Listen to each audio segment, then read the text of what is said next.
The US Space Force has pushed ahead despite the coronavirus outbreak in launching a military satellite, its first launch. Dr. Brad Tucker and I dive into this, talking science, story of the week.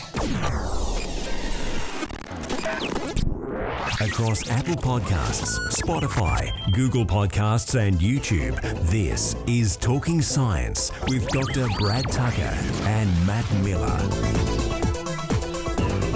And lastly this week, Brad, Space Force has had its first launch last Thursday.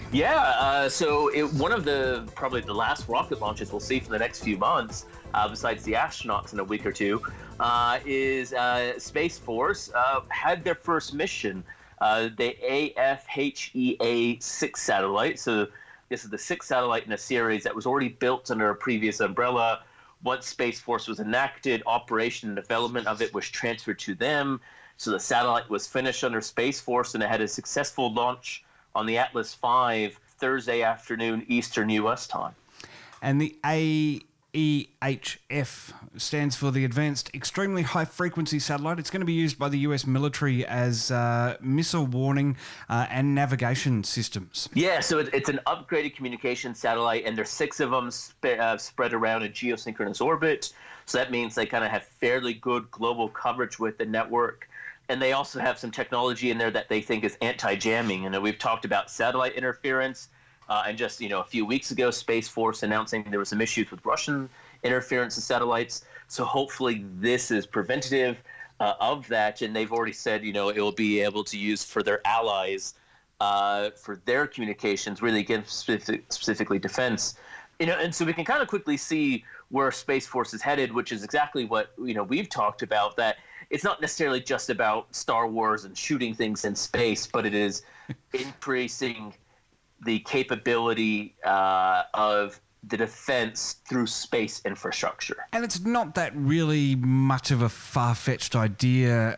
Maybe it's a little bit ahead of its time, the Space Force, given that we've got the Air Force.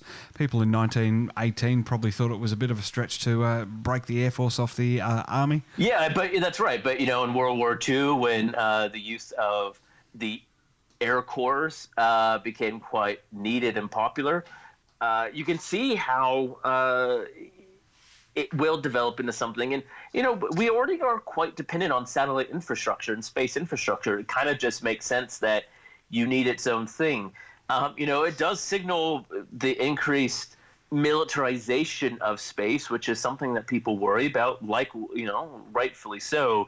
So we have to see how it plays, but, the writing was on the wall where it was headed. And these satellites, there's been, obviously by the name of it, AEHF-6, there have been 5 others, and they've been launching since 2010. That's right. So they've been putting this network up in a geosynchronous orbit, building it, getting it ready. So it's not a new thing. It just happens to be the first one as part of this unique Space Force part of the military. And it will evolve, and we'll see what it means in the future. I guess a little bit of coverage has been given to the timing of the launch, given the current global climate. But we talked about this last week in a generic sense in terms of timelines. Anything to do with space is such a long timeline that little things that are going to pass kind of need to just sort of happen in the background. Yeah, that's right. They have to happen, and it takes a while, right? You don't just take your satellite to the rocket and say, let's launch. It takes weeks, if not months, of preparation of getting the satellite and stuff installed in the rocket, getting the rocket to the launch pad, fuel, tested, checked, rechecked, all the sorts of things. So, this process has been happening for the better part of a month. And the window was ready, and it was, ready on the launch pad, so they didn't want to leave it. Whereas it's different, as we talked about some of the other rockets that were getting close to that point and stopped that. Yeah, the timing maybe isn't great, but it wasn't on purpose. These things are moving in motion. It's kind of like, a derailed train that has no brakes. Eventually it'll stop, but it takes a long time to slow down. You don't just say, stop. bit like a child or a puppy. You can't just say stop. Exactly, that's right. They don't say stop. No, they don't know what that means.